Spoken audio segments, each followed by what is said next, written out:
4 ऐसे निकलेंगे या 4.5 निकलेंगे जो। नमस्कार, आप देख रहे हैं चैनल, मैं हूं कुंदन। हमारे साथ जो है कांग्रेस के चरण सिंह सापड़ा जी हैं। ये यहाँ पटना आए हैं। हाथ से हाथ जोड़ो यात्रा की शुरुआत हुई है।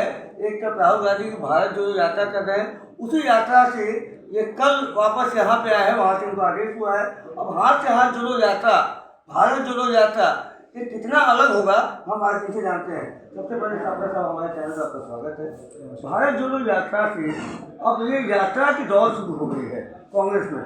क्या लगता है आपको कि हाथ से हाथ जोड़ो यात्रा कितना सफल होगा? भारत जोड़ो यात्रा तो लोग देख ही रहे हैं। बिल्कुल, जिस तरह से भारत जोड़ो यात्रा कामयाब हुई है, 3,900 किलोमीटर की यात्रा और करीबन 140-42 दिन ये यात्रा चलेगी और लाखों लोगों का समूह उसके साथ में जुड़ता गया है। उसी के उद्देश्य और उसी का निष्कर्ष लेकर के कांग्रेस पार्टी का कार्यकर्ता जो है वो घर घर तक जाएगा, हर बूथ तक जाएगा। इस देश के अंदर 10 लाख बूथ है, 2.5 लाख ग्राम पंचायत है और 6 लाख के करीब गांव है।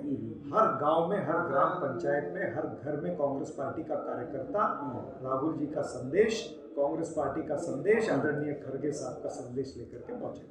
कहीं ना कहीं ये जो काम जो बीजेपी के विंग है, जो आरएसएस है, वो ऐसा करती थी, घर घर जाके लोगों तक पहुंचाती थी कांग्रेस ने क्या किया, तो क्या आप उसी चीज़ को कॉपी करके उसी तर्ज पर चल रहे हैं? नहीं, कॉपी की बात नहीं है। देखिए, कांग्रेस पार्टी का भी संगठन सेवा दल है जो इस तरह से घर घर तक संपर्क रखता था।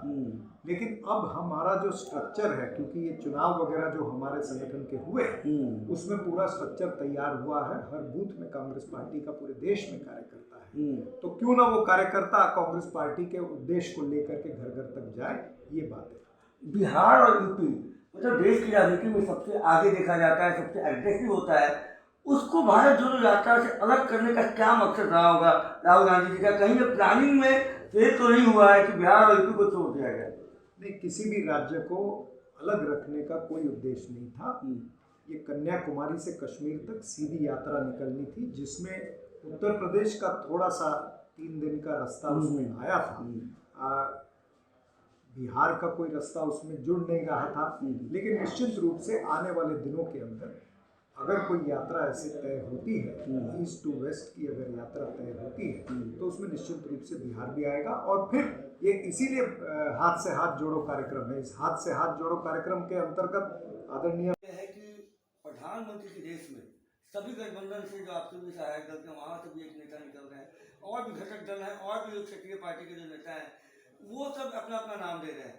ऐसे में राहुल गांधी का चेहरा सामने लेके 2024 का चुनाव लड़ा जाएगा कांग्रेस की तरफ से, या फिर बिना चेहरे के जाया जाएगा सिर्फ महंगाई और बेरोजगारी के मुद्दे पर? देखिए, 2004 में कोई चेहरा नहीं था कांग्रेस पार्टी के पास में। आदरणीय सोनिया गांधी जी के नेतृत्व में हम चुनाव लड़े।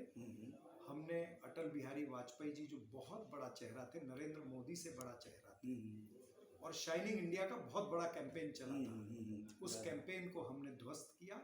श्रीमती सोनिया गांधी जी के नेतृत्व में हमने सरकार बनाई और चुनाव होने के बाद में चेहरा आया डॉक्टर मनमोहन सिंह जी का। डॉक्टर मनमोहन सिंह जी ने 10 साल कामयाबी से इस देश को चलाया, यूपीए की सरकार को चलाया, और 2009 में पुनः जो हम जीते हैं उसमें डॉक्टर मनमोहन सिंह का बहुत बड़ा योगदान है। तो ये जो 2024 का चुनाव होगा, ये मोदी वर्सेस मुद्दा होगा, मोदी वर्सेस राहुल नहीं होगा। मैं ये नहीं कह रहा हूँ। कांग्रेस पार्टी का हर कार्यकर्ता चाहेगा कि राहुल गांधी जी देश के प्रधानमंत्री बने, लेकिन 2023 का सेमीफाइनल होने के बाद में बहुत सारे समीकरण बदली होंगे, तब तक। धन्यवाद। आप सुन रहे थे सापड़ा जी को, इन्होंने साफ साफ तौर पे ये तो नहीं कहा कि मोदी वर्सेस राहुल होगा, लेकिन मोदी वर्सेस मुद्दा होगा, और मुद्दा इनके पास है। 2024 में जिस चुनाव पे चुनाव लड़ेंगे, जिस मुद्दे पे चुनाव लड़ेंगे, वो मुद्दा काफी ज्वलंत है, और राहुल गांधी का जो प्रधानमंत्री बनना है वो तय करेंगे। बहरहाल बने रहिएगा अपने जागरण के साथ। धन्यवाद। तक जनता के बीच में जा रहे हैं कि जिन लोगों ने भारत जोड़ो यात्रा अगर कहीं से उन्होंने नहीं ध्यान दिया होगा, तो हमारा कार्यकर्ता हमारी अपील लेकर के उनके घर तक जाएगा। एक आखिरी सवाल सर, प्रधानमंत्री के रेस में सारी पार्टियां, यानी आपकी महागठबंधन दल की जो पार्टी है वो भी लगी हुई है। नीतीश कुमार एक चेहरा यहाँ